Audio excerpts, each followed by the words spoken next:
Saludos mi gente de Diligentes Podcast. Yo estoy muy contento de verdad porque cada día más el respaldo se ve en los números y se ve en el feedback de la gente, que es lo que más me interesa.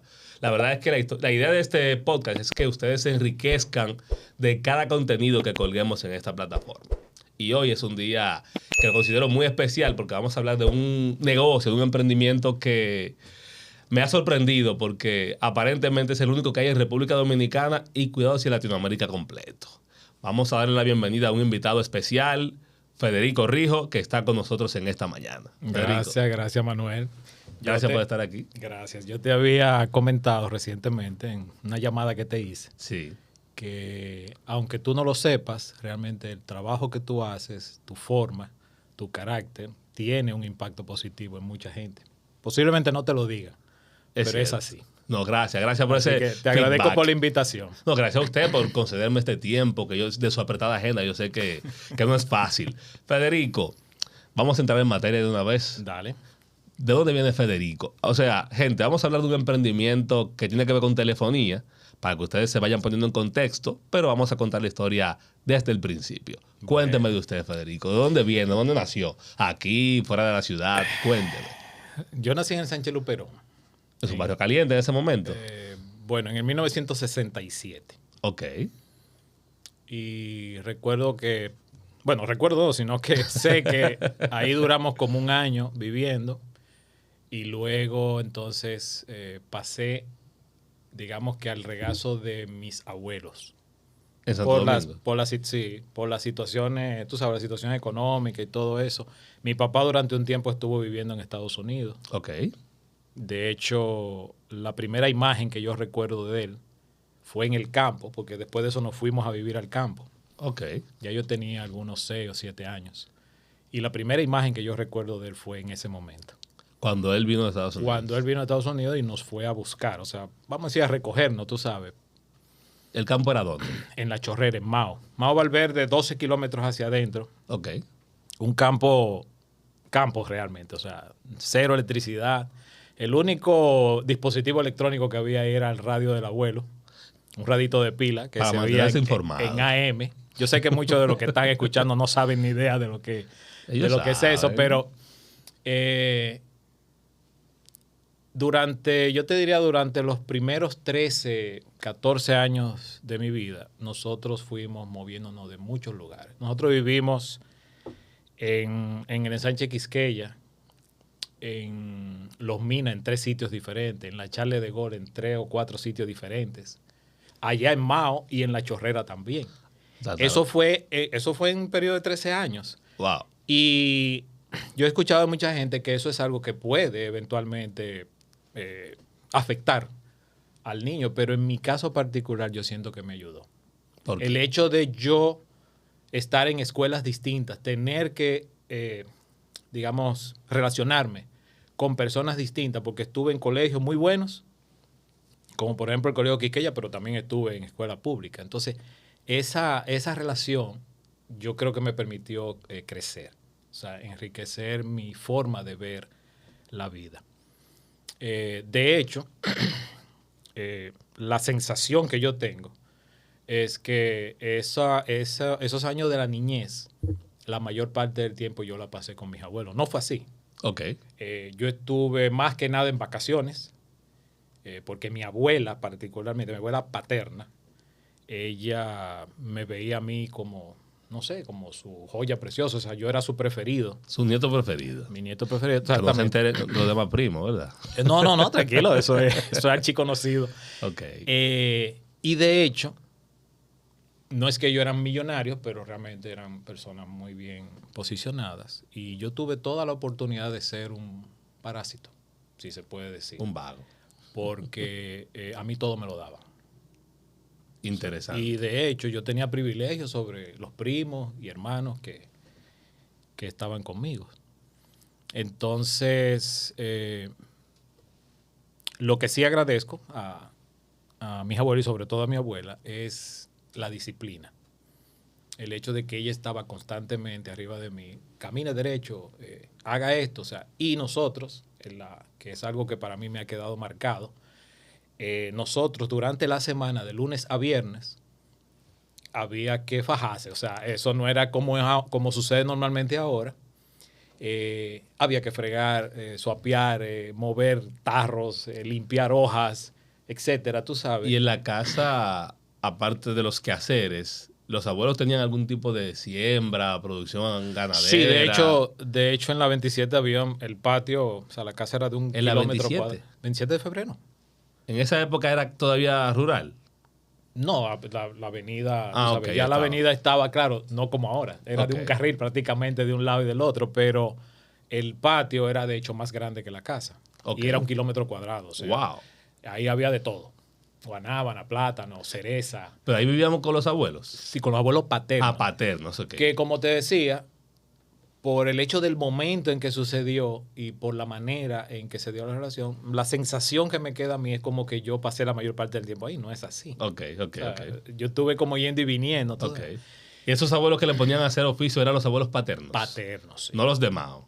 No los de Mao. Claro, los de Mao también tenían sus reglas. Ok.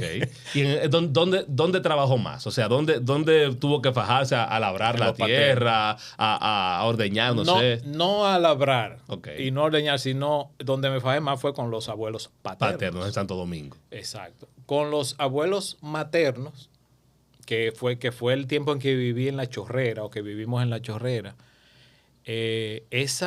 como te digo, ese contraste de la ciudad y el campo, o sea, como era más o menos de edad de 6 o 7 años, eso a mí se me quedó. O sea, y todavía ese lugar existe y es muy bonito. O sea, hay un río, es un río que, bueno, no te lo puedo definir, pero tiene que ser como 200 metros de ancho para ¿Y limpio? cruzar. Limpio, bastante limpio. Ah, pues que hace una vuelta por ahí. Pero sí, claro que sí. De hecho, la carretera la terminaron de arreglar recientemente, así que O sea, que se te puede invito accesar en cualquier fácil. momento. Ah, no, sí. excelente. Pero es un lugar para mí tan importante que cualquier persona que yo conozco que lo puedo invitar es como, no sé, me siento como un honor, como una cosa de decirle, mira, aquí vivían mis abuelos. O sea, es bien bonito y esa parte de la naturaleza a mí se me ha quedado. O sea, a mí me encanta el ambiente natural. Que eso es otra cosa. Y más con tanta urbe, con tantos tapones, con tantas cosas. Uno, cuando llega a una zona rural, bella, mucha vegetación, uno se siente en otro mundo. Claro, pero para ir conectando con la situación de hoy en día, creo que lo más relevante es que desde que yo tengo uso de razón, como decimos, a mí siempre me encantó la electrónica. Ok. Y yo tenía una curiosidad tan grande por saber cómo un radio funcionaba. Claro, mis abuelos maternos, como te digo, no tenían nada de tecnología, eso era cero tecnología, pero mis abuelos paternos sí, tenían diferentes cosas. Y con frecuencia, mi abuela se iba, por ejemplo, a Estados Unidos unos meses y cuando llegaba, el radio que había dejado funcionando no estaba funcionando. Ay, ay, ay. El nieto preferido le puso la mano al radio. Lo desarmaba y yo quería ver ¿Con qué cada edad? alambrito por donde... ¿Con qué edad? Algunos 8 o 9 años. Ay, ay, ay. O sea, que realmente era desarmarlo sin armarlo. Y lo bueno de esto, yo diría, y que es algo que me sirvió de lección para mis hijos, es que ellos, aunque me decían, mi hijo, mira, las cosas se cuidan, eso no sé, pero no me coartaron, o sea, no me quitaron mi inspiración. Eso es muy No me la importante. quitaron. Y mi deseo era tan grande de saber esas cosas que mi abuelo tenía unos libros de electrónica, de física, en inglés. Y yo comencé a aprender inglés Con leyendo esos esos libros. libros por el deseo de saber ese tema de la electrónica. Entonces, Wow. el tiempo fue pasando. Yo recuerdo que le decía a mi abuela, yo quiero aprender electrónica. Y la respuesta que ella me daba, y es la respuesta que yo le doy, de hecho, a mis hijos o a cualquiera que quiera aprender machete que son del campo. Esa era una expresión que ella usaba. Machete. Machete que son del campo. Oye. O una sea, nueva. vamos a darle, o sea, vamos a hacerlo. Sí. Y lo primero que yo estudié fue electrónica por correspondencia en la Enfield School. Mensualmente, de Pero manera... espérese, barájeme el paso eso. Electrónica por correspondencia. Ajá. ¿En dónde? En la Enfield. Enfield School, que estaba ahí en la Meriño, en el arzobispo Meriño. Ok. El Conde. ¿Con qué edad? Tenía que tener unos 11, 12 años, o sea... Ah, pero comenzó temprano los estudios. Comencé comencé ya entrando al bachillerato. Ok, Realmente. como 13 años. Exactamente. Comencé entrando al bachillerato y en octavo estaba realmente. Y óyeme, religiosamente durante 2 años, mes tras mes, yo iba allá. ¿Tú te acuerdas de Alanatrate? Tú llegaste a... No, yo no soy de tan para atrás.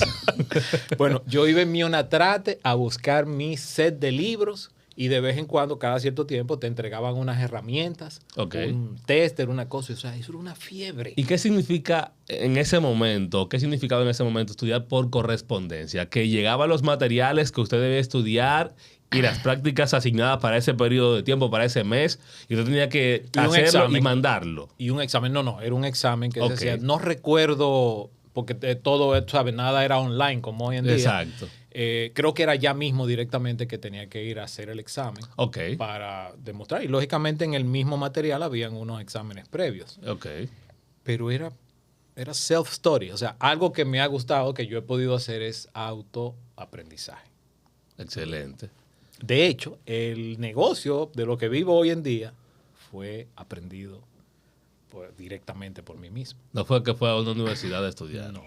Te explico, te voy a explicar más Sí, para no, adelante. no me lo vuele, que me va interesante la historia. Bueno, y como te digo, entonces, cuando yo terminé la electrónica, 2 años después. 2 años después, le digo a mi abuela, quiero estudiar inglés. ¿Tú sabes cuál fue la respuesta?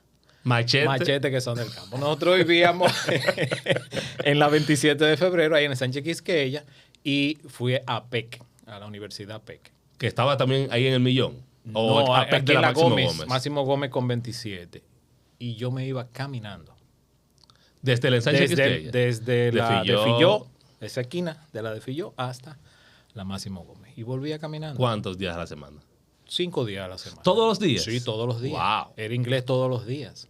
Y yo duré 2 años estudiando inglés. Ahora, realmente, o sea, tomando eso lo que significa es que no eran pobres, o sea, tenían ciertas posibilidades económicas Claro. para complacer en esos gustos. Sí, pero lo de yo irme a pie no era por nada. O sea, No. No O sea, era porque no pudiera irme en un exacto, vehículo. eso es lo que digo, eso es lo que resalto, que Sí. no eran, o sea, no tenían muchas precariedades porque le pudieron pagar la electrónica, que sí se iba en una guagua, le pudieron pagar el curso de inglés en APEC en ese entonces, y se supone que era una decisión suya irse a pie. Claro. Era mía porque había algo que a mí me gustaba. Cuando me mandaban a los mandados, ¿verdad? Al colmado, donde sea, yo o iba corriendo o iba contando qué tiempo me tomaba, cuántos pasos yo daba. O sea, a mí siempre me gustó medir. Wow. Medir todo. O sea, a mí me gustaba medir todo. De chepa yo no medía cuántas respiraciones, tú sabes. Pero desde ese momento yo he estado conectado con el mundo electrónico. Ok. Y me ha encantado. De hecho, yo creo que yo fui de los primeros en el país que utilizó de esas agendas que tenían 256 KB de memoria, que apenas, tú sabes, apenas tú podías escribir unos letreritos, unas cosas, tú sabes. Y yo diría que ese deseo genuino en el corazón de alguna manera me atraía o me llevaba, me acercaba a esas cosas. Y oye, yo no te puedo explicar cómo. Yo, sin tener necesariamente recursos, conseguía dispositivos electrónicos. Que iban a la vanguardia de la tecnología en ese momento. De hecho, todavía hasta hace unos años, yo siempre estaba atrás del último modelo de iPhone. Después que yo comencé a usar el iPhone, pero yo realmente solté eso, porque después te voy a explicar que las prioridades van cambiando. Exactamente. Supongo que usó también el reloj de Casio, que tenía el teclado, Claro que sí. que ya se guardaba los números de teléfono antes de haber celulares. Yo recuerdo que el primer reloj me lo regaló mi abuela. Era un reloj Casio, casualmente, y era de lo que prendían rojo. Exacto. O sea, fondo negro. Y prendía la lucecita pero roja. en el sol no se veía. Es verdad. Y los amigos por bromarme, tú sabes, por joderme, me decían, dime qué hora es. Y yo era... no había manera, tú sabes. Pero después que pasó eso, realmente nosotros llegamos, de hecho, recuerdo, digamos que mis últimas interacciones con mi papá fue en Los Minas, que vivíamos en la calle Duarte. Y en eso mi papá cayó enfermo por beber. Wow. Él era una persona que no bebía ni café.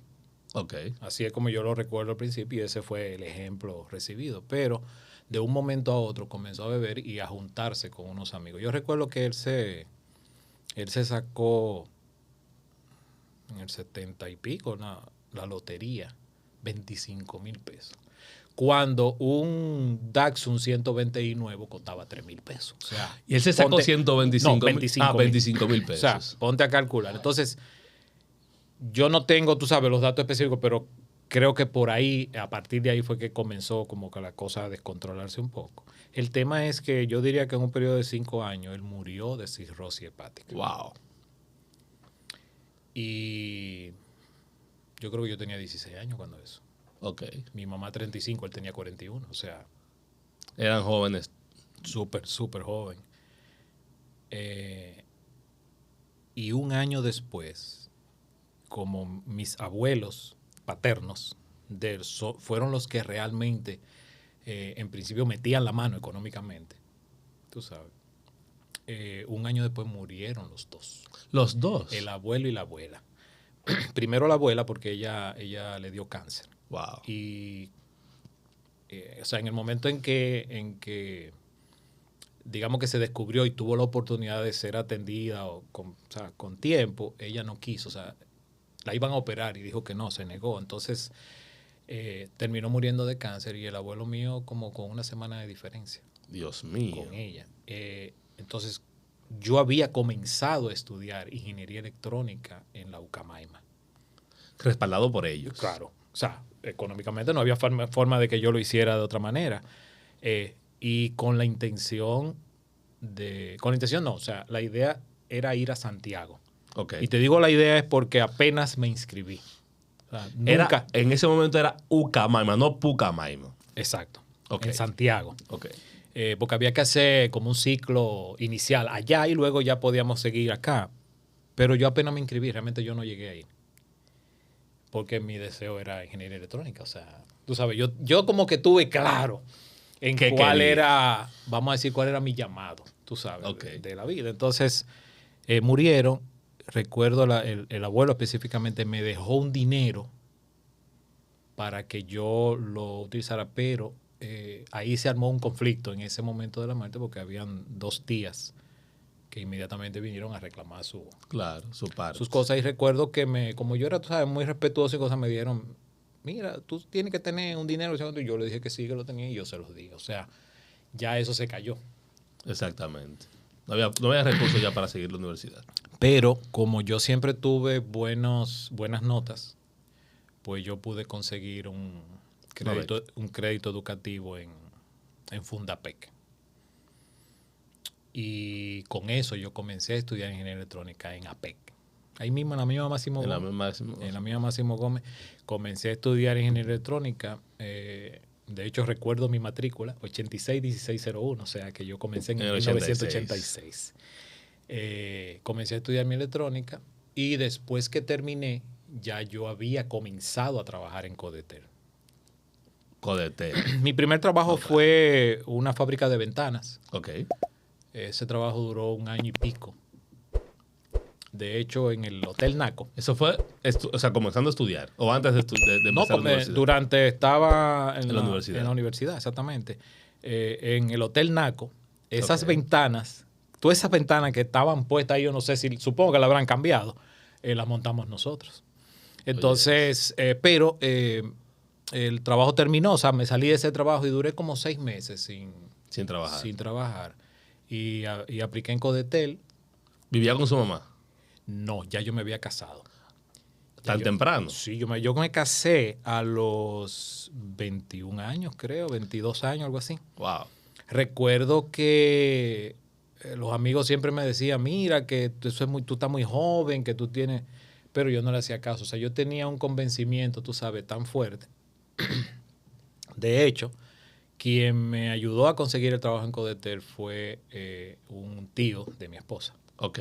En ese momento. O sea, que vio la necesidad de que usted ya tenga familia y tiene que trabajar para sustentar. Me ayudó y yo entré allá, óyeme, pero rondo. O sea, yo sentía que yo estaba en la mejor empresa del mundo. Y yo entré como técnico. Técnico de los que están en la calle. Sí, de los que están en la calle, pero de PBX. PBX era una división que trabajaba específicamente con las centrales telefónicas de los clientes. Ok. Cada vez más eso va cambiando, pero en esencia, toda empresa de cierto tamaño tenía una centralita. Sí, claro. Instalada en un cuartico, con aire, con una serie de condiciones que se le exigían. Y yo entré en ese departamento. Ok. Yo recuerdo que cuando entré, a mí me daban a propósito las asignaciones más difíciles que los demás rebotaban. Lo que no quería hacer nadie se lo ponía a usted. Sí, yo no sé si querían probar algo. Ok. Pero yo hacía las cosas tú sabes, que yo las resolvía de alguna manera. Y sin ninguna cara ni nada, y sin ninguna queja. Le daba para adelante. Le daba para adelante, exactamente. Y otra cosa, el trabajo comenzaba a las 8, pero yo llegaba a las 7. Wow. Y mientras llegaba a la hora de las 8, ese tiempo yo me pasaba era con un manual en la mano, agarrando un manual de las cosas que yo veía que los muchachos hacían, que para mí era lo más increíble del mundo. O sea, ¿cómo son capaces de hacer esto? Entonces, era leyendo.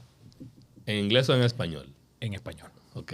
Pero y algunas cosas, y algunas cosas en inglés también, olvídate, porque Codetel siempre fue una subsidiaria de GTE, que era una empresa norteamericana. Ok. El tema es que eso tú sabes, me fue, digamos, que dando las pautas, tú sabes, para seguir evolucionando, pero olvídate, yo era demasiado inquieto. Ok. De hecho, en las clases a veces lo paraba. A veces los profesores tenían como que frenarme, porque yo quería ir como siempre más para adelante de la cuenta, tú sabes.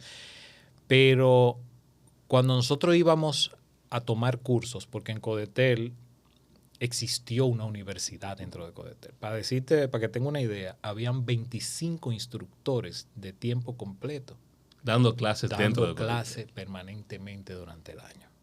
Wow. Y quien decidía que un empleado iba a tomar un curso X o no, era el departamento de recursos humanos o de entrenamiento, no el supervisor del área. No el gerente del área, ¿me sigues? Claro. Porque había un programa de una serie de cosas que tú tenías que aprender. Excelente. El tema es... O sea que, tomando eso en cuenta, aparentemente era una muy buena empresa para trabajar. O sea, el hecho de que usted haya llegado creyendo que era el mejor lugar del mundo para trabajar, no estaba lejos de ahí, claro. realmente. Bueno, de hecho, yo era tan orgulloso que yo, si era por mí, no me apeaba las botas. Yo usaba botas. Y mi jean, tú sabes, mi jean. Había mucho amor por el trabajo, pero entonces. Mucho. Yo no me apeaba esas botas, tú sabes. El tema es que cuando yo iba a los cursos, el instructor nomás tomaba un momento para un receso, decían, vengo ahora, y cuando llegaba me encontraba a mí parado. Dando clases. Señores, miren, lo que el instructor quiso decir fue tal cosa, tal cosa, tal cosa. Y eso hizo que en un periodo de 8 meses, que yo era técnico, me pidieran para ser instructor. Con 8 meses, siendo técnico. Y habiendo pasado por un solo departamento de la empresa. Sí, así es. Wow. Me pidieron para ser instructor. En Codetel se usaba, yo no sé si todavía apliquen claro, pero en Codetel se usaban niveles. Tú entrabas como, o sea, tú podías ser de nivel 1 hasta nivel 15. Wow. Eso eran los niveles salariales, tú sabes. Y yo creo que era nivel 3 o 4 y me llevaron a nivel 11, porque un instructor es como si fuera un supervisor, o sea... Pero saltaron muchos escalones con usted. Pero él pasó de ser, o sea, él pasó de ganar 10 a ganar un chocuarto. Yo creo que, creo que el salario eran 750 pesos cuando yo comencé. Ok. Y el instructor era como por encima de los 10,000. ¿Qué? Pero estamos hablando del 92, 93. Estamos hablando, o sea, 87 fue que yo comencé a trabajar en Codetel, 88. 10,000 pesos. Sí, pero espérate, ¿qué pasa? Que por política no se te podía duplicar el salario cada vez que se te aumentaba. O sea, no podía exceder el doble. Si yo ganaba 750, mi próximo aumento era 1,500. 1,500. Y mi próximo eran 3,000 y mi próximo eran 6,000. Entonces, simplemente durante varios años, poco a poco, me fueron llevando hasta donde es. Wow. Pero lo interesante es que yo nunca pensé en que si yo ganaba mucho o poco. Ok. Yo simplemente disfrutaba lo que hacía. De hecho, sumamente importante. Hoy en día, en sentido general en mi vida, siempre he podido trabajar en lo que me gusta. O sea, tú sabes, algo de lo que yo te digo, de las cosas mágicas de la vida, pero del departamento donde yo estaba, no me querían dejar ir. Y duramos un proceso como de 5 meses, que el director, que no, que peleando, que no me podían soltar porque él entendía que yo era un buen recurso, tú sabes. Pero finalmente al año ya yo pasé final a ser instructor. Y eso, no quiero tú saber la oportunidad que tuve porque ahí yo tenía acceso a todos los recursos. ¿A qué se refiere con todo? Todos los recursos, todos los manuales o libros de lo que yo quisiera aprender estaban ahí disponibles. De hecho, de electrónica, habían unos kits con todas las herramientas, con toda la documentación. Y eso era como un mar, tú sabes, en mis aguas. Y un hombre insaciable. Bueno, no insaciable, pero... En el sentido de la lectura y del aprendizaje. La primera computadora que me tocó manejar era una Epson Equity 2 Plus. Lo último de lo último. No tenía disco duro, era una disquetera. Ok. Y tú sabes, de la que prendían verde. ¿Tú sabes? ¿Y de qué año estamos hablando de esa computadora? Estamos hablando del 88-89. Ya tú sabes. El tema es que con mi afán, o sea, realmente casi nadie tenía como esa inclinación o esa... Y esa computadora me adueñé yo de ella. Sí, seguro poca gente la sabía manejar. Exactamente, entonces, o tenía el interés, tú sabes. Y yo me adueñé de ella. Y te digo, a partir de ahí comenzó un proceso en donde yo me fui conectando más con las computadoras, con el software, porque poco a poco me fui dando cuenta que me apasionaba más eso que la electrónica. Fíjate, yo hice ingeniería electrónica en APEC. ¿Cuándo terminó? ¿En qué año terminó? 87 y 4 años más, o sea... 91. Exactamente, más o menos, 90, 91.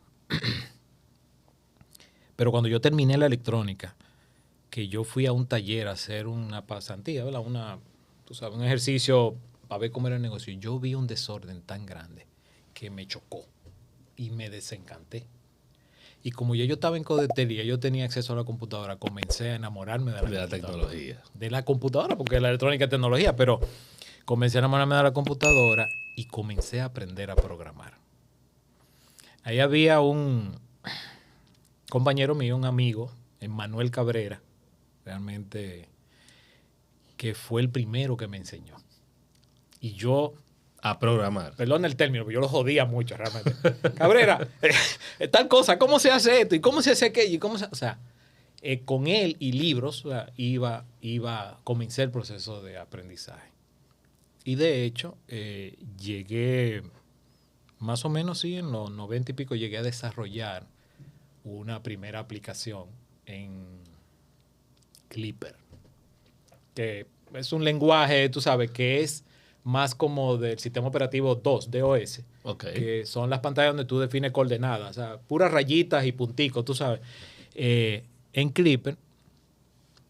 Y eso duró por varios años. De hecho, unas empresas que eran contratistas de Codetel llegaron a utilizar la aplicación para lo que es la gestión de las operaciones. Pero usted le regaló esa aplicación, o sea, la desarrolló para la empresa. Sí, o sea, realmente ellos me pagaron algo, pero tú sabes, era algo más, yo diría que más simbólico. Ok. Porque algo que ha sucedido conmigo, fíjate que en el tema que yo te decía del salario, yo nunca pensaba o estaba pendiente de que si me estaban pagando, que si es suficiente, que si no, pero consistentemente, cada año me aumentaban, a veces hasta 2 veces en un mismo año. Consistentemente hasta el final. Para que veamos, señores, lo que es trabajar con pasión, no pensando en el dinero, porque tenemos un problema en la sociedad actual, y es que la juventud no tiene un currículum que mostrar, toca la puerta de una empresa para buscar un trabajo, y probablemente lo primero que pregunta es ¿cuánto me van a pagar? ¿Cuánto me van a pagar? Sí. Sin tomar en cuenta que la empresa debe ver tu valor, tu potencial, tus capacidades para saber qué tanto tú vales o qué tanto te pueden poner en salario. Entonces, lo de usted era lo contrario. Usted pensaba primero en su pasión, en rendir en lo que estaba haciendo, y el salario era el resultado de todo eso. Nada de eso, tú sabes, nada de eso fue planificado, nada de eso. Exacto. Yo conscientemente sabía lo que estaba Pero ocurriendo. tenemos la oportunidad ahora de decirle ese mensaje a los que nos están viendo, Claro. que aunque usted no planificó esa forma de ser, ese estilo de vida, esa conducta laboral o esa conducta Y de ese vida, resultado de hoy en día. exactamente, es válido porque, a ver, la vida es esa. Unos aprenden por inercia, por gravedad, por como queramos llamar, y otros aprenden por el ejemplo de otros, que es en el caso suyo, que debemos tomar su ejemplo como bueno y válido para quienes no tengamos esa conducta tan apropiada, tratar de poner ese chip en nuestra mente y entender que la vida debe ser así. Bueno, en realidad, cuando me preguntan que cómo yo lo logré, yo siempre digo, mira, no hay una fórmula específica. Exacto. En cada caso particular, en cada persona se dan una serie de situaciones y cosas que pueden dirigir ese camino por diferentes sitios, pero hay cosas básicas que tienen que ver con valores, que tienen que ver con esa conexión con los demás, porque yo siempre he creído que todos estamos conectados y que lo que yo hago te afecta a ti y viceversa. Claro ¿sabes? que sí. Entonces, en la medida en que uno tiene conciencia de eso, pues las cosas fluyen mejor. Efectivamente. Tú sabes. Entonces, te decía que duré ahí casi 9 años. Como en instructor. Capacitación, sí. Ok. Y esos Pero aparte de capacitar, no, instruye. paralelamente iba Programando. dedicándole tiempo a mi programación. Eso significa, porque no todo es color de rosa, tú sabes. Claro. Eso significa que mi pasión era tan grande que yo inclusive descuidaba a mi familia. Eso le iba a preguntar. Descuidaba a mi familia, esa era la realidad. O sea, yo asumía que como yo estaba en ese proceso de, ¿verdad?, de buscar recursos, de mejorar, de éxito, que eso era como suficiente y no le dedicaba tiempo a mis hijas, que es algo que hoy en día, tú sabes, yo me digo, cónchale, yo debí, pero ya eso pasó, tú sabes. Exactamente. Entonces, al cabo de ese tiempo llegó un momento en que yo entendí que ya no debía continuar en lo que estaba. Algo que aprendí es que después de unos años haciendo lo mismo, tú te embotas, o sea, tú bajas tu performance, tú bajas la guardia, ya no hay expectativas, ya no hay emociones, tú sabes, y ya yo me cansé. De hacer lo mismo. Sí, de ser instructor. Y yo, como estaba en el área de recursos humanos, porque entrenamiento es parte de recursos humanos, Exacto. pues yo conocía a alguna de esas personas y le dije, miren, está pasando esto, yo quiero ver si podemos cómo hacer un cambio. Y me dijeron, estate tranquilo, tómate unas vacaciones y cuando vuelva veremos a ver qué aparece para ti. Cuando volví no había nada y yo les dije, pero eso era de freco porque yo realmente no sabía. Yo dije, señores, si no hay nada, bótenme, no importa. Pues no puedo pero seguir yo aquí. no puedo seguir, exactamente. Óyeme, yo tenía un convencimiento. Hay que ser guapo. Pero en ese momento no recuerdo exactamente qué disparó, qué incendió el fósforo. Pero yo formé una compañía que se llamaba Real Softec. Eso es Rijo Alba Software y Tecnología. El apellido mío, el apellido de mi esposa, software y tecnología. Y realmente los socios éramos los hermanos, básicamente. Ok. Y recuerdo que un hermano también de mi esposa. Y yo no hice nada con eso, pero ya yo tenía en la cabeza que yo quería tener mi propio negocio. Exactamente. O sea, usted constituyó la compañía, pero no... Pero sin hacer nada. Realmente la compañía no operó durante un par de años, 2 o 3 años, tú sabes. Ok. El tema es que un par de meses después me llaman a una entrevista para gerente de control de fraudes. En Codetel. En Codetel. Me explican de qué se trata. Yo siempre le decía, a mí con lo que yo me identifico es con la tecnología. O sea, yo le decía eso. Y la persona que me entrevistó me dijo, mira, entiendo que sí, que esto está relacionado por esto. Me dio una serie de explicaciones que me convencieron. Y además yo realmente estaba, tú sabes, con la expectativa de, wow, este algo cambio, nuevo. este salto, tú sabes. Y nada, acepté y fui como gerente de control de fraude. Pero en un periodo como de 2 años, yo terminé que yo no quería saber de Codetel. Wow. Oye esto. La empresa de su pasión. Sí, mi empresa lo último, yo no quería porque en realidad mi fuerte no es gerenciar. O sea, eso es algo que uno tiene que reconocer, tú sabes, porque todas las personas tienen algo en lo que tienen más facilidad, más habilidad y otras cosas en las que no. Exactamente. Por eso debemos trabajar en equipo, tú sabes. Efectivamente. El asunto es que yo terminé llorando lágrimas de sangre. Wow.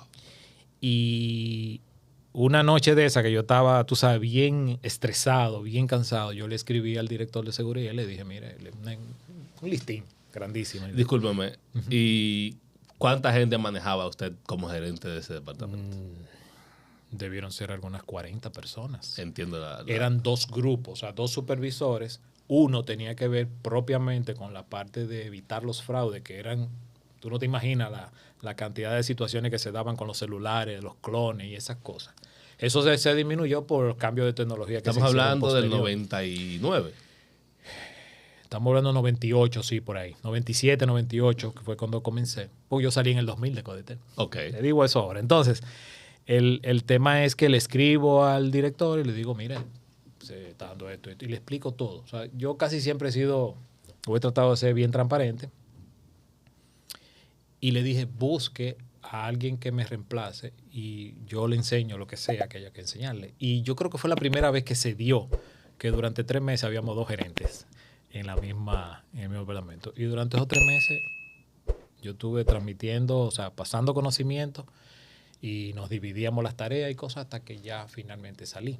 Ahora, cuando yo salí, yo dije para la calle que yo quiero ir. O sea, ¿Cuándo salió del departamento? Del departamento. ¿Y a dónde lo pusieron? Yo terminé en informática, pero fíjate lo que pasa. Cuando se dio esa salida, el recurso humano está buscando a ver dónde me puede ubicar, tú sabes.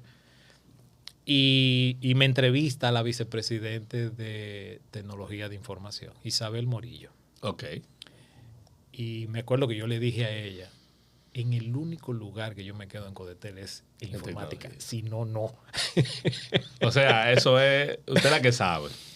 Y óyeme, tú sabes que bueno, por lo menos en ese momento, tú sabes, no se le podía bajar el salario a una persona. Ya después que tú tenías, tú no le podías. Entonces, tuvieron que crear una posición para mí especial, que era como un coordinador de proyecto o algo así en informática. Y crearon esa posición y así pude mantener el salario que yo tenía. Porque iba a ser menor, porque usted venía como gerente. Exactamente, porque de gerente a contribuidor individual, así era como le llamaban a un empleado que no tenía personal debajo de él. Exacto.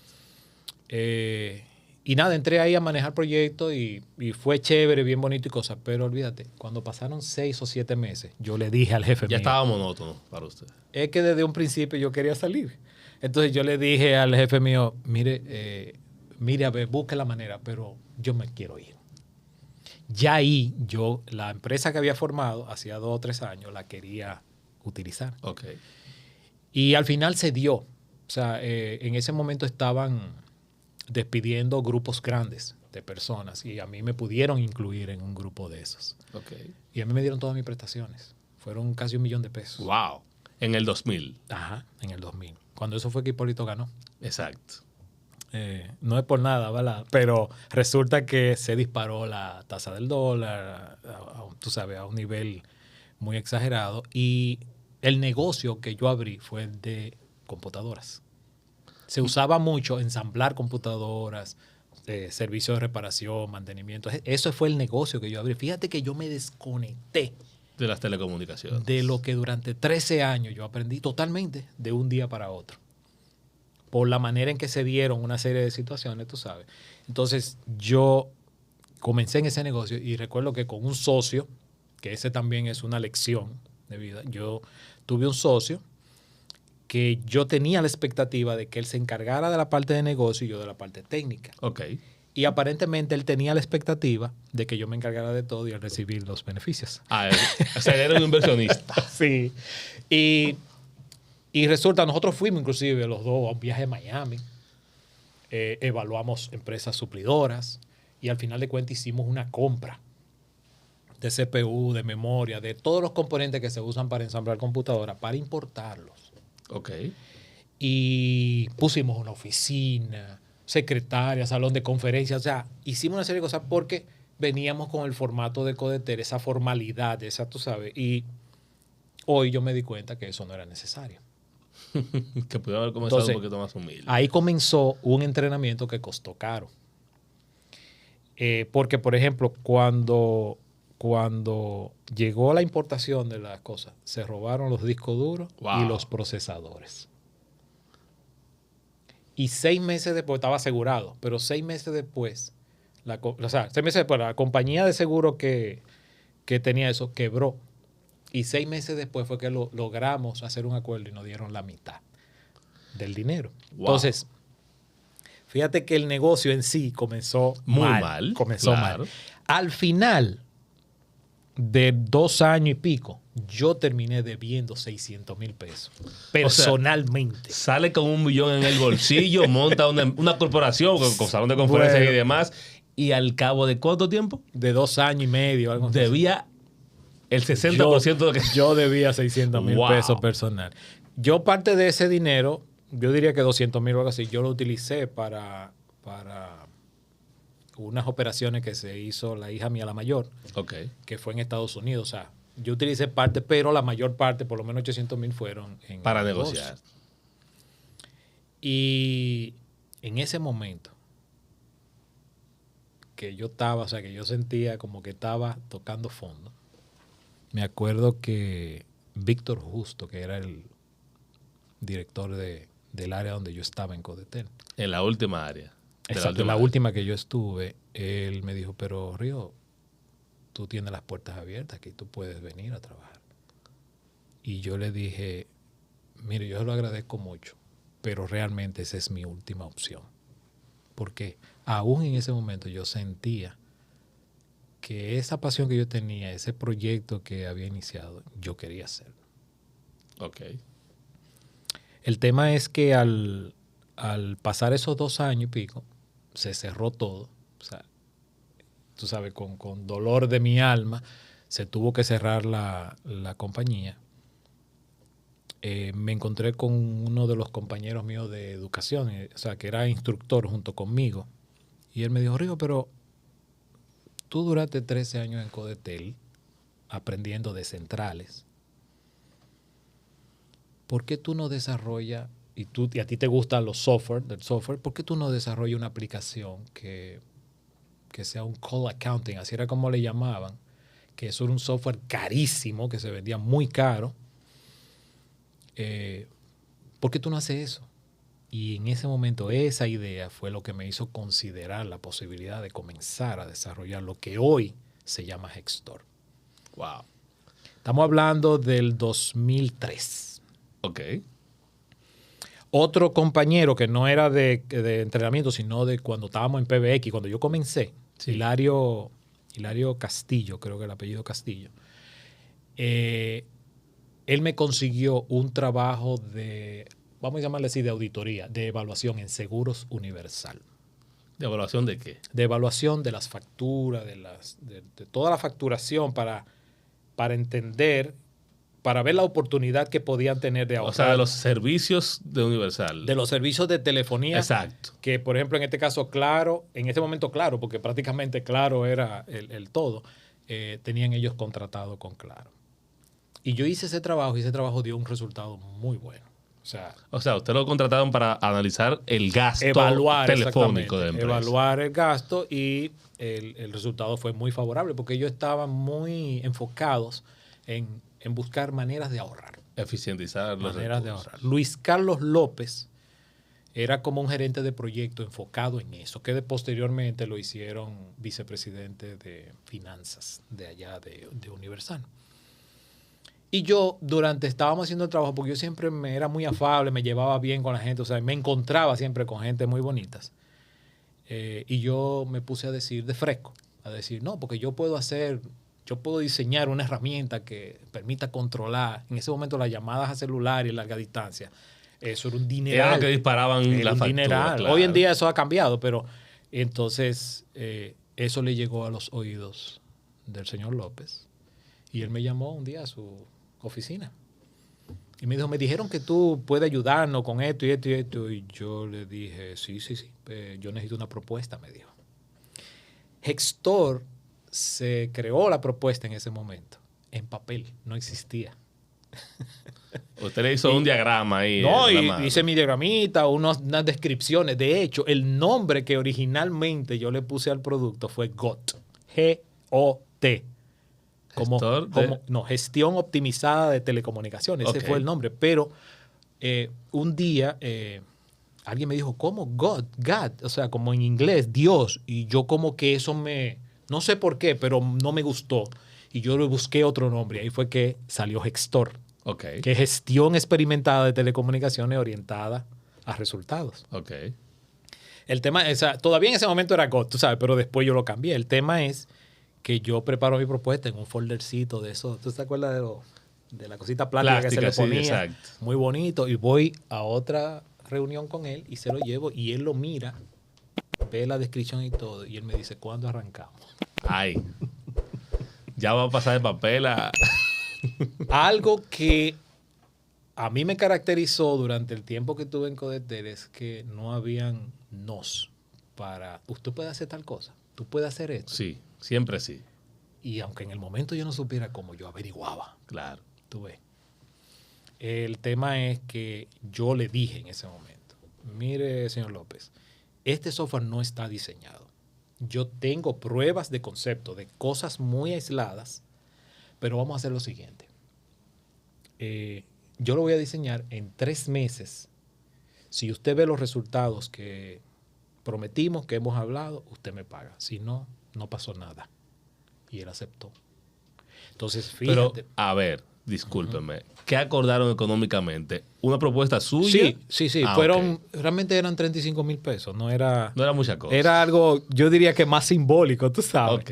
Y después yo te voy a decir otra cosa muy grande que pasó en el camino. Pero el tema es que él aceptó.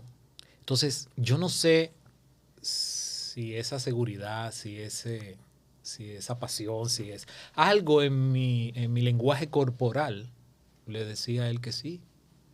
Porque no es común que una corporación, que una empresa de un tamaño, o sea, importante. confíe en un particular. Exactamente. Pero como te digo, ¿Usted era externo o era un empleado nominal? No, externo. Ok. Externo en particular. Yo vine inclusive por referencia de otra persona, que fue el muchacho que te dije, Hilario Castillo. Y nada, comenzó el proceso. Entonces, Seguro Universal se convirtió en el primer cliente de laboratorio para ir diseñando todos los componentes. Pero fíjate algo más interesante. A mí los correos que me llegaban, que yo no lo podía identificar claramente, que eran de algo concreto, yo lo borraba sin preguntar. Y un día me llegó un correo de eso que nosotros llamamos spam, ¿verdad? Sí. Y lo abro. Y resulta que una compañía que se llamaba Turbo Power, que diseñaba componentes de muy alta calidad para desarrollar aplicaciones, había cerrado sus operaciones y todo el código lo dejó abierto.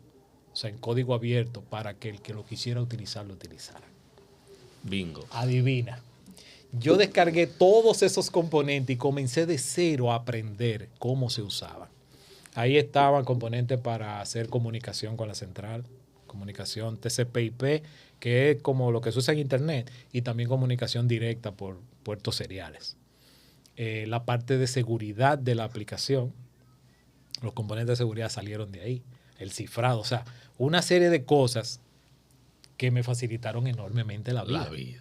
Cuando me dijeron que cuando arrancamos, que ya yo me vi que no tenía, no había para atrás, yo lo que hice fue, porque yo todavía en ese momento lo que manejaba era lo viejo que yo había aprendido de DOS y ya tenía que hacerlo en Windows. Ya mi aplicación no podía ser la que yo usaba en Clipper. Exactamente. Entonces, yo conseguí una persona que trabajaba en Codetel y que daba clases en Intec de Delphi. Ya tú sabes. Y lo que le dije fue, mira, vamos a hacer lo siguiente. Tú me vas a enseñar esto. Tú tienes un programa, pero yo te voy a pagar por hora, pero tú me vas a enseñar lo que yo quieras. Necesito. No tu programa. Entonces yo miré lo que era y yo iba puntual. ¿Cómo se hace esto? ¿Cómo se hace tal cosa? Tú sabes. Y él fue, en realidad, a partir de ahí fue que salieron las primeras pantallas de la herramienta, tú Wow. sabes. Y así fue que yo comencé el proceso de desarrollo de la herramienta. Como tú comprenderás, eso dio buen resultado, o sea, en términos de ahorros, y la voz se regó. Entonces, Pero no me salte tan rápido, Ajá. porque estamos hablando de una empresa que ya como usted resaltó al principio, de los gastos de la llamada a larga distancia, llamadas a celulares, gastaba mucho dinero. ¿Qué tanto? No me tiene que decir en millones Ajá. o en miles, pero puede decir en porcentaje. ¿Qué tanto le ahorró el desarrollo de esa aplicación a esa gran corporación?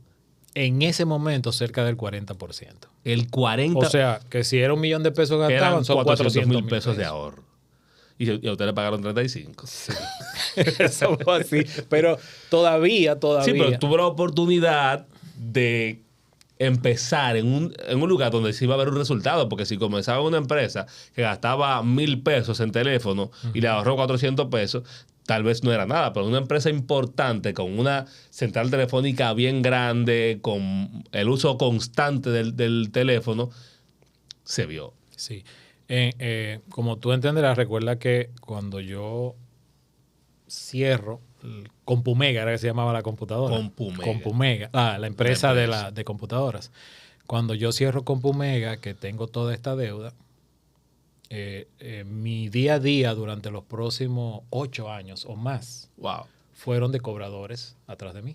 Dios mío, los bancos. Entonces, algo que tengo que reconocer, realmente mi esposa me apoyó.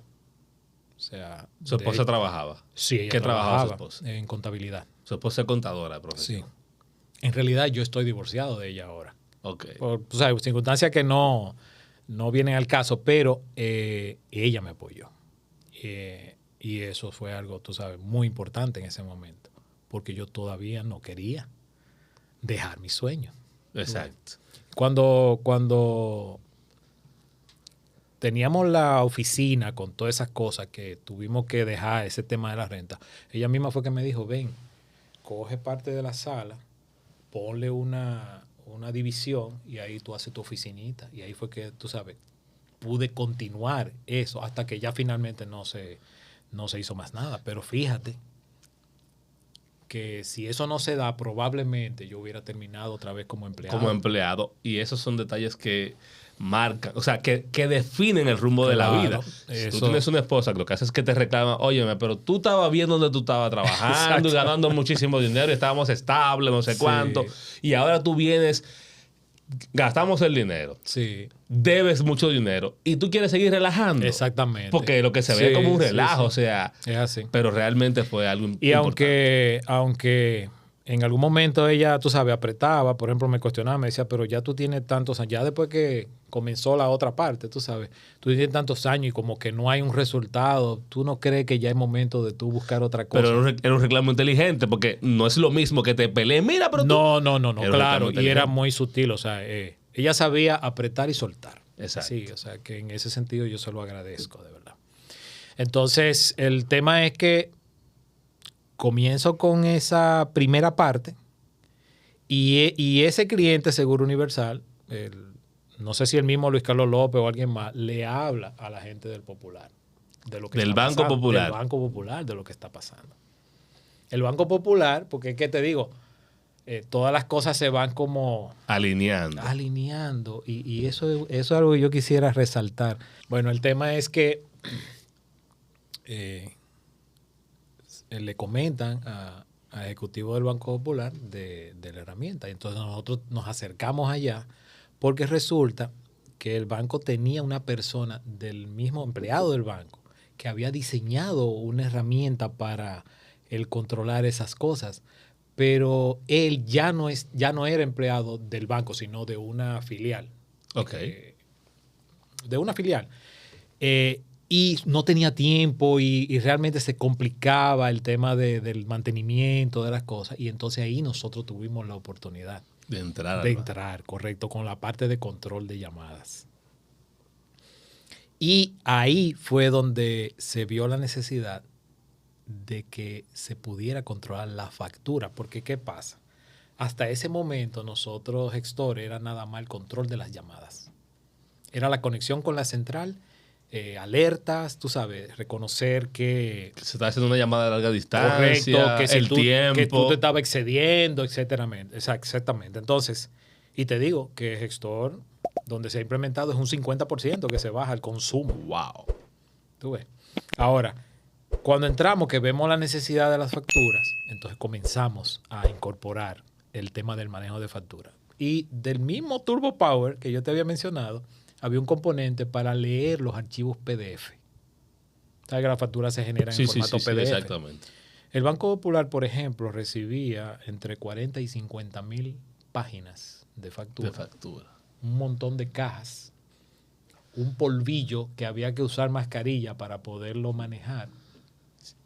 Y lógicamente, manualmente, clasificar eso, Era muy difícil. hacer todos los expedientes para hacer el pago, validar que no hubieran errores y cosas de ese tipo. Lo primero es que los errores se le iban a diestra y siniestra. Exactamente. Y lo otro era que el tiempo para procesar eso era infinito. Cuando digo infinito era que el pago básicamente se retrasaba 3 meses. Wow. Y De hecho, específicamente ellos tenían un acuerdo ya con la Telefónica. Ya la Telefónica sabía que la factura de ellos iba a durar más y por lo tanto le excluían, le condonaban lo que eran los cargos de mora. Tú sabes que la factura tiene un cargo de mora. sí. Por eso, entonces ahí nosotros comenzamos con la parte de facturación. Y ahí hay una persona que se llama Augusto Brito, a quien yo le debo mucho realmente, o le debemos mucho, porque él fue el que creó lo que hoy se llama el árbol de conceptos Para usted. para la aplicación. Exacto. Porque Augusto es una de estas personas extrañas de la vida, que tiene un ánimo, que tiene una actitud, que yo recuerdo que una vez, teniendo nosotros un par de empleados nuevos que íbamos a entrenar, había un calorazo y se había ido la luz y ni siquiera el inversor estaba funcionando y él, señores, esto lo que tenemos es un rico, sabroso y delicioso calor aquí, pero no se preocupen que vamos Lo importante no es el fondo, sino la forma. Pero él tenía esa actitud, pero lo más importante es que realmente el muchacho es brillante con eso. De hecho, lo es. Creo que él trabaja en el Banco de Reserva ahora mismo, pero el hombre es un genio en bases de datos. Ok. Y él creó, digamos que los elementos claves para poder incorporar esa factura y visualizarla y manejarla de una manera entendible para el cliente. ¿Tú ves? Algún día yo podré compensar a Augusto Pronto, Dios como mediante. corresponde. Pero las facturas ustedes me dicen que se manejaban físicas, Sí. en cajas. Sí, pero En se ese- recibían en documentos. Se recibían en digital Ajá. y se imprimían. Se imprimían como, no que se imprimían, sino que la digital llegaba por un lado, pero el papel llegaba por el otro. En la misma empresa andaba en dos formatos. Sí, tú sabes que las cosas van evolucionando. Sí, claro.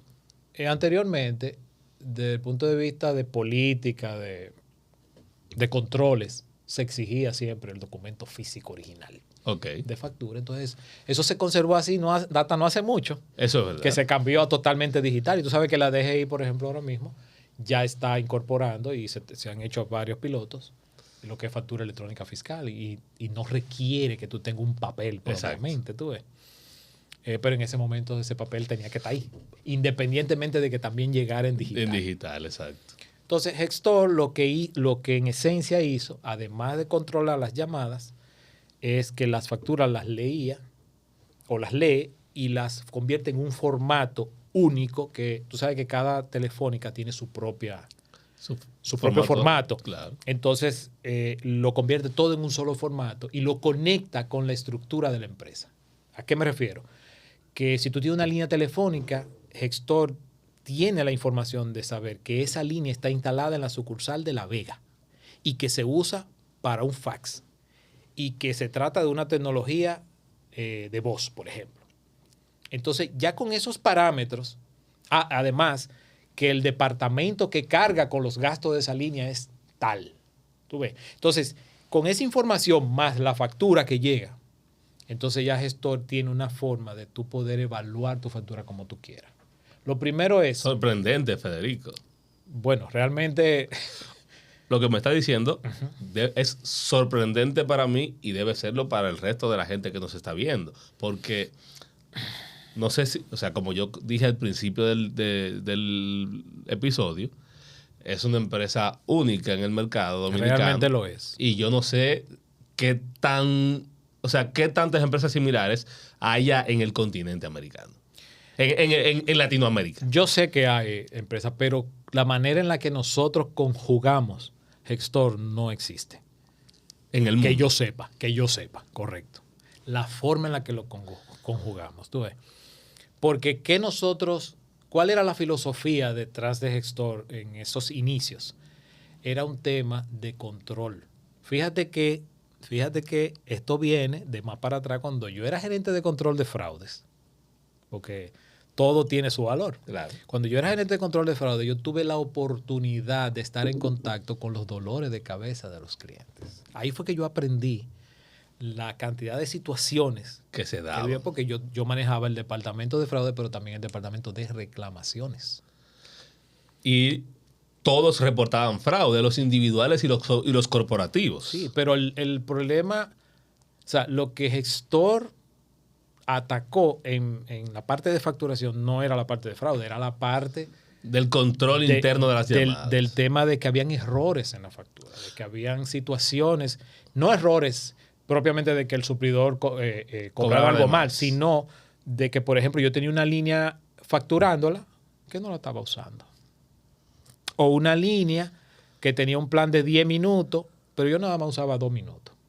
Entonces, todas esas cosas, al tú conocerlas, pues te dan la oportunidad de tú optimizar. Claro, claro. Tú ves, entonces, y también había errores, pero todo eso se identifica con la herramienta. El tema es que eso viene de ahí. Mi pasión por el software, el conocimiento de las centrales telefónicas y ese conocimiento de la parte de fraude y de reclamaciones. Todo eso se conjugó. Una combinación de experiencia, de tiempo, de elementos. Todo eso se conjugó ahí. Y lo que te decía, al principio buscábamos dos cosas. Una era el control. Queríamos identificar los empleados que abusaban del uso de la línea telefónica. Y por el otro lado, la parte de financiera, tú sabes, la parte de esos errores, de esa optimización, para al final reducir gastos. De todos los clientes que nosotros tenemos instalados, el que menos se ha ahorrado es un 12%. Pero hay clientes que han ahorrado un 30% de su factura. Eso significa que si facturaban $1,000,000 consistentemente, ahora están facturando 700.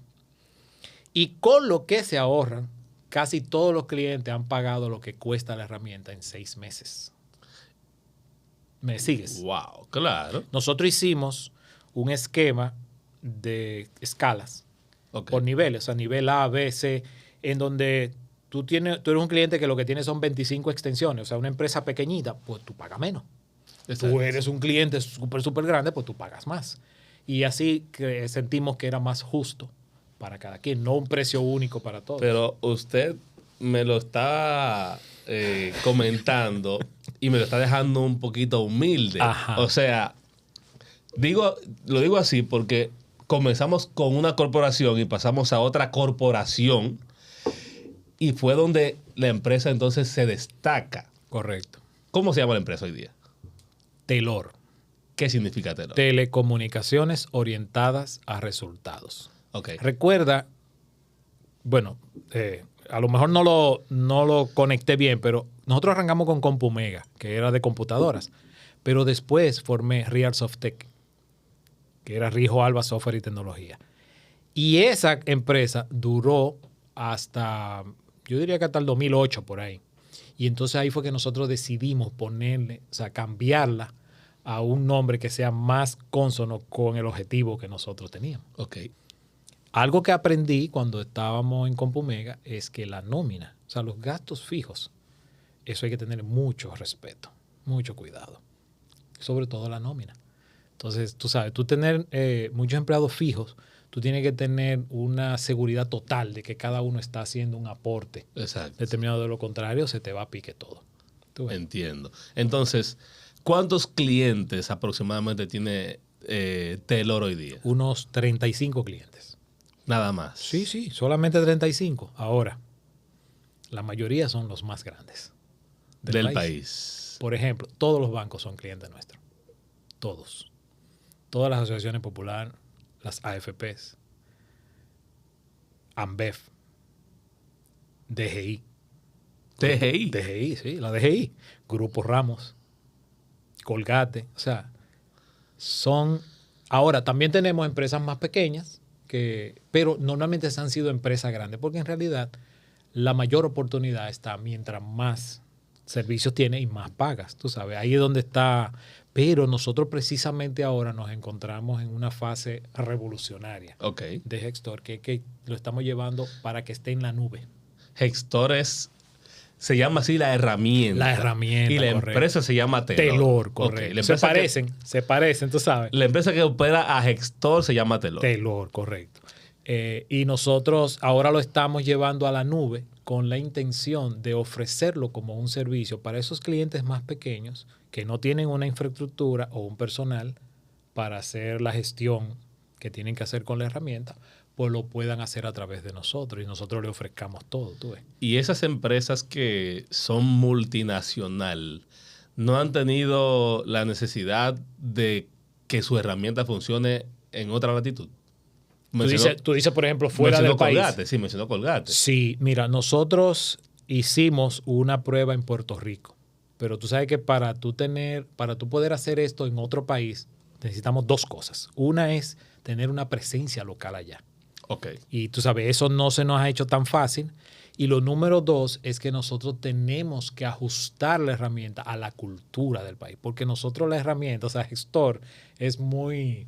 como decíamos, aplatanado, ¿verdad? Muy dominicanizado, en el sentido de los impuestos de aquí, la forma en la que los proveedores ofrecen los planes.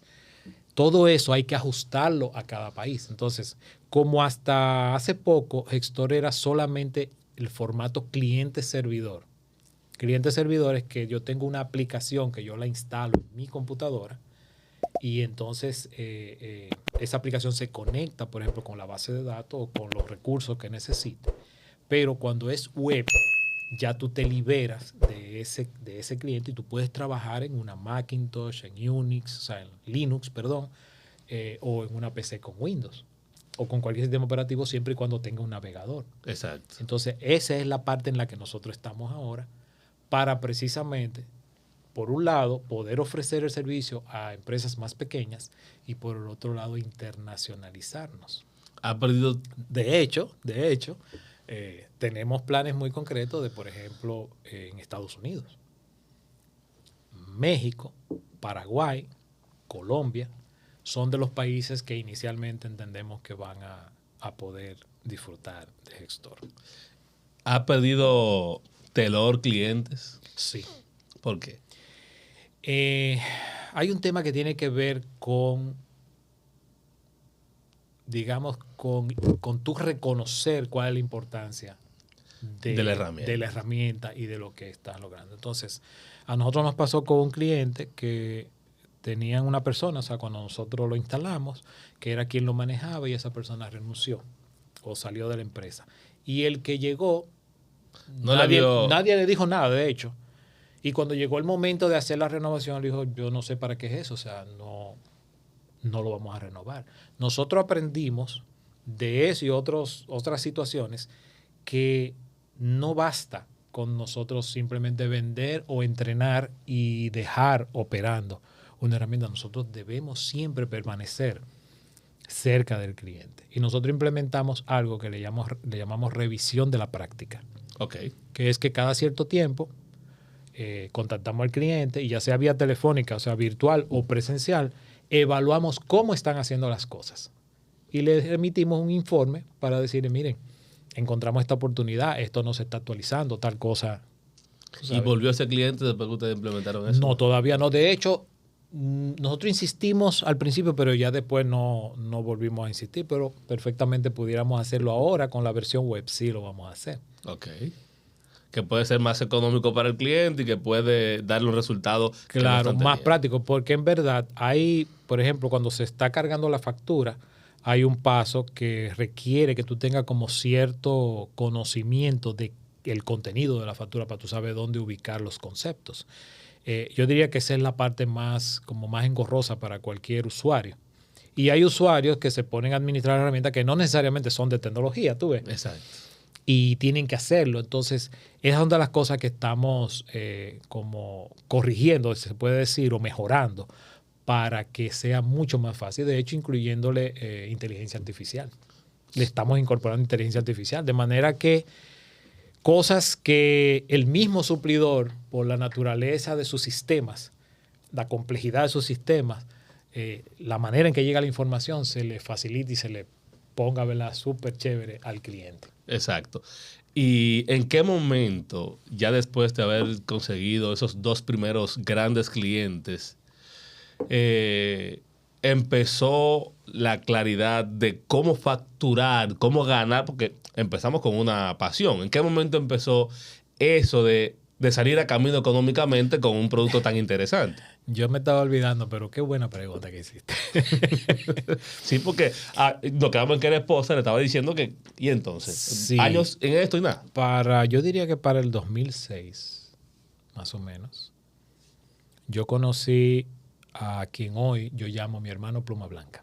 ¿Por qué pluma blanca? ¿Qué significa? Eso es algo que nosotros después con el tiempo nos dijimos, o sea, nos ok. bautizamos, vamos a decir así, Ok. mutuamente. Yo soy hermano Pluma Negra y él es hermano Pluma Blanca. Ah, El tema es que él se dedicaba a hacer gestión de cobros. Él primero trabajaba en Codetel, después trabajó en la ferretería MC y luego de manera independiente gestionaba cobros. O sea, él lograba recuperar carteras perdidas de clientes que debían de una manera extraordinaria. O sea, tiene una habilidad maravillosa para eso. una habilidad para cobrar. Y él tenía una oficina bastante grande y después de la experiencia que yo pasé en Compumega, ¿te acuerdas? Que cerré con toda esa deuda. Yo estaba totalmente dudoso de asociarme con nadie más, pero era necesario. Entonces él tenía una oficina bastante grande y me decía, pero mira, tú puedes venir aquí, porque él veía cómo era yo, tú sabes, tú puedes venir aquí, no hay problema, sin ningún compromiso ni nada. Y él, yo creo que durante un año insistió hasta que yo le dije, está bien, vamos a hacerlo. Pero vamos a hacerlo con 2 condiciones. Número 1, tú tienes un porcentaje de acciones. Y ese porcentaje no importa si tú no mueves un dedo. Porque yo tenía que estar claro desde el principio para no tener expectativa, tú sabes. Y número 2, si tenemos un conflicto de que no estamos de acuerdo en algo, mi decisión prevalece.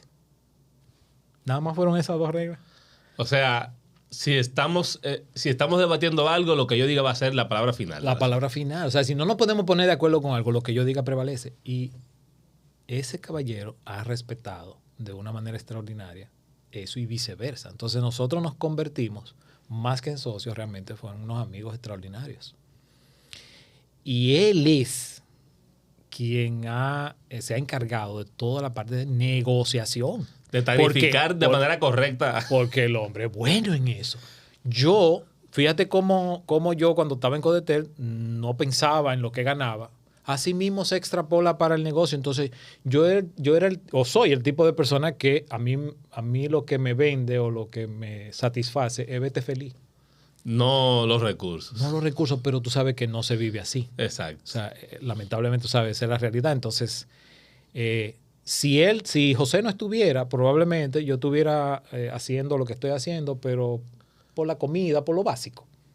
¿Me sigues? Regalando el trabajo. Entonces, él es que se encarga de esa negociación, de ese cobro, tú sabes, de esas presentaciones, de toda la parte administrativa, que es algo con lo que yo no me identifico propiamente, ¿me sigues? Claro. Porque mi pasión es la parte tecnológica. Exactamente. Y es lo que hace. Y no es que yo no lo haría, porque en Codetel yo aprendí muchísimas cosas, pero lo que mejor hace es lo que hace. Y además, el tiempo realmente lo tengo ocupado para eso. O sea, si me pongo a hacer otra cosa, entonces voy a debilitar la parte del negocio. Entonces, fíjate que no solamente me llegó los componentes de Turbo Power, el tema de la salida de Codetel, también está esa participación.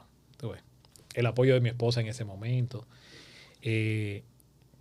Todo fueron una serie de cosas que de una u otra manera dieron al traste para lo que tenemos hoy en día. Fíjate que Telor, su producto principal es el gestor, pero no es el único. Ok, ¿qué más tienes? Nosotros hemos ido incorporando una serie de módulos que inclusive han llegado, y eso fue ya más un asunto coyuntural, pero han llegado hasta manejar la factura de los servicios de vigilancia. ¿Cómo así? De los servicios de vigilancia de los guardianes. Ajá. Porque hasta en eso hay oportunidades de ahorro. La factura de los servicios de Guachimán. Sí, hasta en eso hay oportunidad. Pero, o sea, una empresa que usa muchos vigilantes le manda una factura y hasta que la herramienta verifique esas facturas es una oportunidad. Claro, y controla cuántas horas debieron facturar versus lo que me están facturando. También. Mi inventario de vigilantes contratados versus lo que me están cobrando. ¿Me sigues? Los cajeros automáticos también. ¿Cómo así? Los cajeros automáticos, no quieras tú saber, es un mundo. Eso es un mundo. No de tanto detalle. No, pero ahí se dan una cantidad de eventos diarios de un cajero que se daña, que lo vandalizan, que lo rompen, que tú sabes.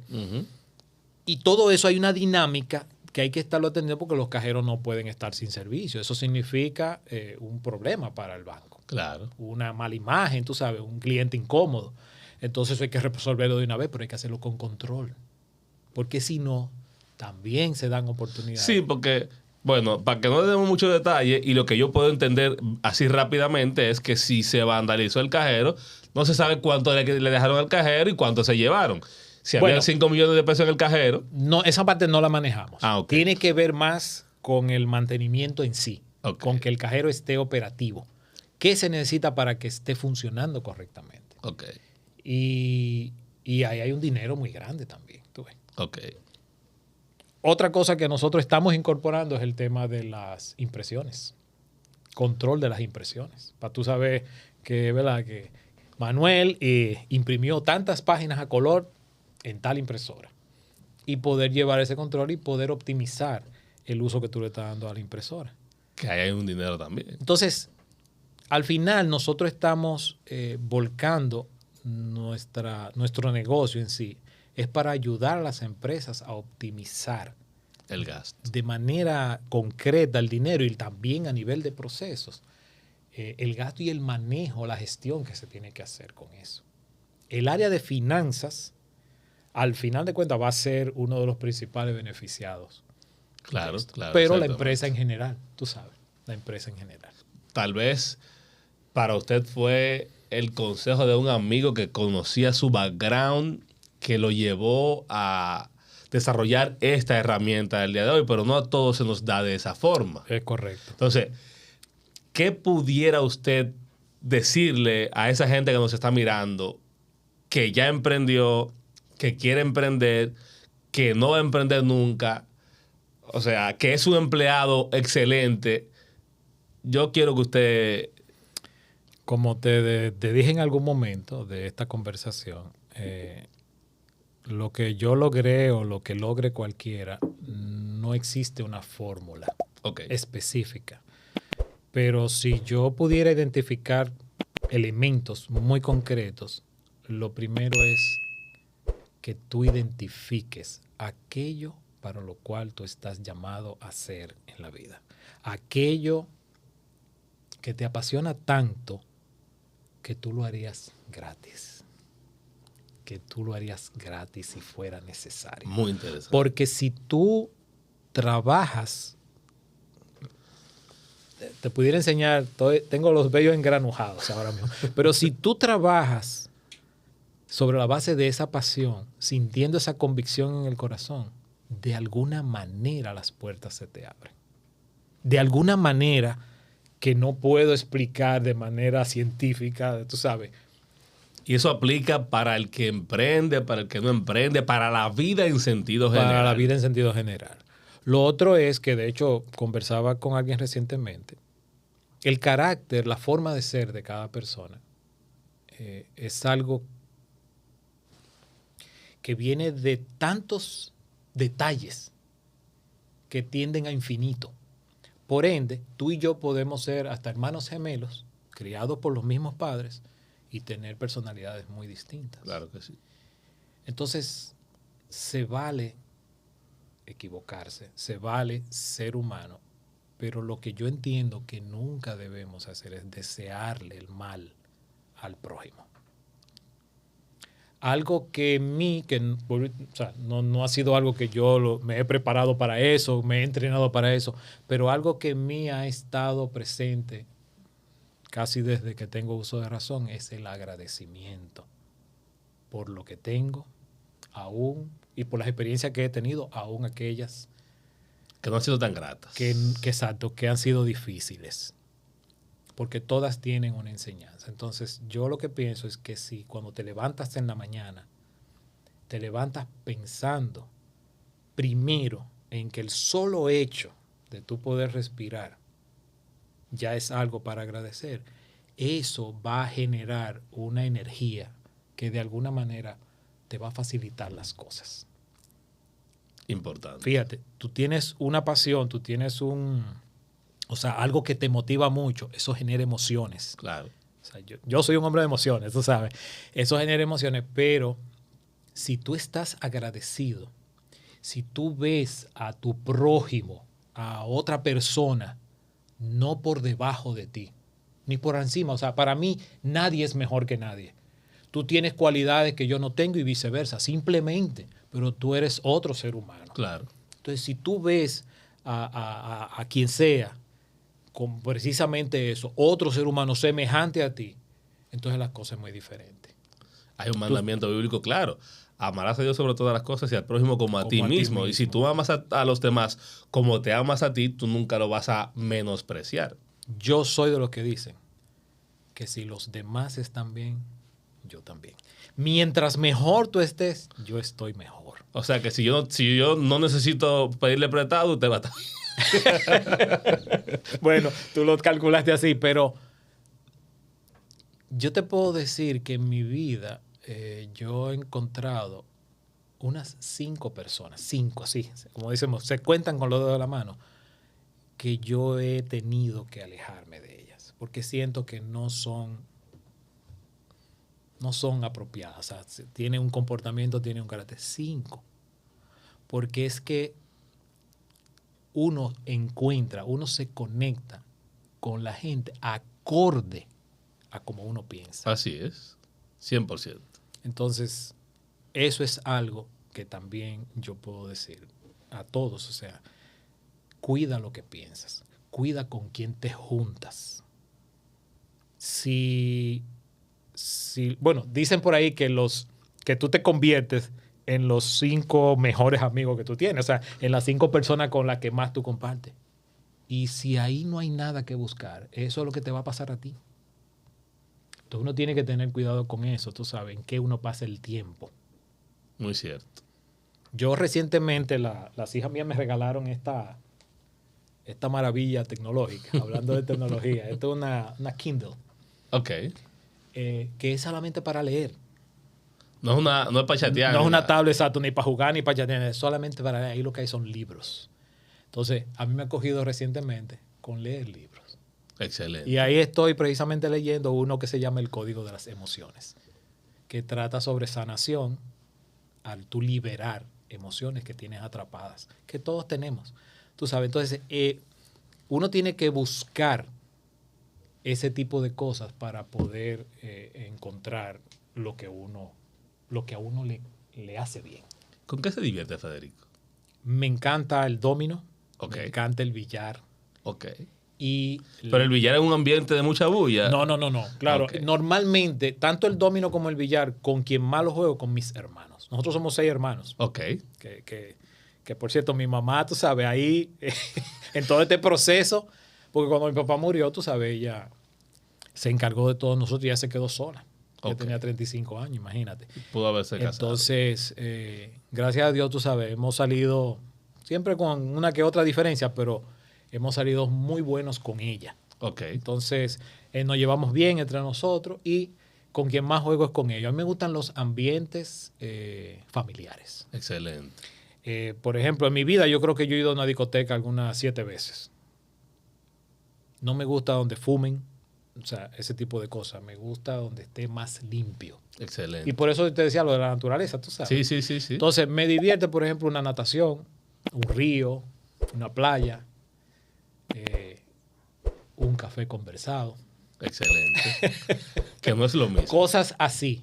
Pero esas cosas vienen dependiendo de lo que tú buscas. Sí, claro. Entonces, si tú no sacaste tiempo, por ejemplo, para estudiar, no sacaste tiempo para aprender algo concreto o para procurar juntarte con gente que reflejen lo que tú quieres, después no puedes venir a quejarte de que tienes mala suerte. Eso es cierto. Porque no es mala suerte. O sea, fuiste tú mismo que te lo preparaste. Eso es cierto. Wow, si hubiese sido en vivo, le hubiésemos dado participación a la gente para que le haga preguntas, porque definitivamente ha sido sin desperdicio este episodio. Yo mismo no tenía idea, tú sabes. No, pero de eso se trata. De eso se trata, porque es algo espontáneo, es una conversación para que podamos ver qué ha habido y qué podemos aportar. Y yo sé que usted ha aportado mucho con todo lo que ha dicho, porque hay un esquema roto aquí. O sea, es un modelo de negocio, si lo enfocamos en lo comercial, en lo de emprendimiento, es un modelo de negocio innovador, que aunque tiene muchos años, sigue siendo innovador.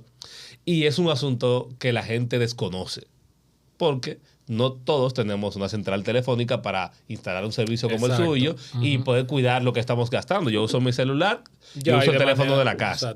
Y yo sé lo que pago en esas dos cosas y ya el teléfono de la casa ni se usa. Antes uno marcaba con el 1 para larga distancia y con el 1 para celulares y con el 1 para larga distancia nacional incluso. Y ya simplemente 809, 8 lo que sea y el número sale, o sea, el de llamada sale derecho, normal. Entonces ya uno ni siquiera se da cuenta de eso. Pero las empresas siguen teniendo la necesidad de optimizar en el gasto y por eso me sorprende la conversación, el emprendimiento, el negocio, el modelo de negocio que usted tiene. Y yo sé que eso va a seguir teniendo éxito en el tiempo, Dios mediante. Así que de verdad... Fíjate que algo quería puntualizar. Una de las cosas que nos ha caracterizado desde que comenzamos en Seguro Universal es que siempre hemos querido dar el servicio y el resultado. Y después hablamos de dinero, de lo que nos van a pagar a nosotros. Y eso el cliente siempre lo ha sentido. Todos los clientes nuestros son gente que están dispuestas a poner su mano en fuego por nosotros. Eso se llama tomemos nota. O sea, a veces queremos primero un avance de lo que vamos a facturar y después hablamos. Exacto. No, y no solamente cuadrar los números, sino ponme el 50% adelante y después yo te doy el servicio. En el caso de ustedes quieren demostrarle al cliente. Claro, de hecho se lo decimos. Mira, si no te da resultado, tú no pagas. No pagas. Hasta ese nivel, hasta ahí llegamos. Lo hizo del día 1. Sí. Dame 3 meses. Si no ha habido un resultado para la empresa, no ha pasado nada. O sea, borrón y cuenta nueva. De hecho, otro elemento que por lo menos para mí ha sido clave es el hecho de que, y eso así lo quería desde el principio, que pudimos hacer el negocio sin tener que hacer algo turbio. Excelente. Porque a veces muchos negocios requieren que tú tengas que darle un dinero al que te saca el cheque. Exactamente. No, yo dije, yo quiero que esto pague por el valor que tiene, por el valor que agrega, tú ves. Wow. Entonces, son una serie de cosas que... Discúlpenme, que entramos a estamentos gubernamentales y no hay necesidad de estar caminando, es algo con mucho valor. Claro. De hecho, realmente nosotros no estamos en el área de gobierno. ¿Tú sabes? Pero el DGI, aunque... Bueno, capaz es que eso es diferente. Las EDES son clientes de nosotros. Las EDE Norte, de Sur y EDE Este. Ok. Y se puede decir que son gubernamentales, pero es diferente porque es semi, es como una combinación. Banco de Reserva es una combinación también. Es cierto, es cierto. Y quiero aprovechar, ya que tú mencionas esto, que te decía al principio, lo que tú haces tiene un valor positivo para mucha gente. Y algo que yo desde que comenzamos a tratarnos, que fue con el tema de la venta de vehículos. De un vehículo, así es. Algo que yo vi en ti, pero de una vez, es lo afable que tú siempre has sido, lo transparente que has sido y cómo tú puedes hacer un negocio sin tratar de engañar. Que sucedan situaciones, se dan. Claro, o sea, cosas claro. que uno no quisiera, pero no que tú intencionalmente quieras aprovecharte de alguien que tú le estás vendiendo algo por tu beneficiarte. Que eso es lo que yo te decía ahorita. Tú no puedes desearle mal a alguien porque eso se revierte. Así es. Contra ti. No, y realmente, por ejemplo, yo siempre he visto el tema de la compra de un vehículo como años de esfuerzo, años de sacrificio, un sueño. Sí, eso no es algo como que tú puedas... No es comprarse una paleta que se acabó y boté el palito de la paleta. Es un asunto que la gente, a veces, unos tenemos el privilegio de a los 18 años tener un vehículo y otros a los 50 tener su primer vehículo. Unos tienen el privilegio de tener un vehículo en su trabajo porque son choferes, pero nunca han tenido un vehículo personal. Y el día que lo van a comprar, es su tesoro, aún sea un vehículo de hace 30 años de fabricación. Entonces, yo me pongo en el lugar del cliente y entiendo que debe ser una compra que el cliente agradezca para toda la vida. Porque ¿qué hago yo con ganarme un dinero hoy y que el resto de la vida útil de ese vehículo o de la relación de ese vehículo con ese cliente te quieran ahorcar? Entiende, o sea, ¿en qué estamos? Claro, No estamos sumando nada, todo lo contrario. Claro. Pero Pues, realmente, señores, sigue habiendo mucha tela por donde cortar. O sea, Sí. si seguimos hablando, no Olvídate. acabamos hoy. Y yo estoy sumamente agradecido, gracias a Dios, porque conocí a Federico hace unos años y hoy tuvimos esta conversación Gracias que a ti. aporta valor. Gracias a ti, Manuel. No, gracias de verdad. Y recuerden, por favor, mandar este contenido a sus amigos, a quien usted también quiera aportarle valor, porque también hay un tema de querer tomarlo todo para uno. O sea, comparte lo que tiene valor para ti con otros a quienes tú quieres aportarle también. Correcto. Dale like, suscríbete, apóyanos y estamos aquí para ustedes. Y en los comentarios nos pueden dejar a gente que ustedes entiendan que deben venir a este escenario y contar su historia de éxito, de emprendimiento y demás. O su experiencia de vida. O su experiencia de vida, exactamente. Así que un abrazo y muchísimas gracias.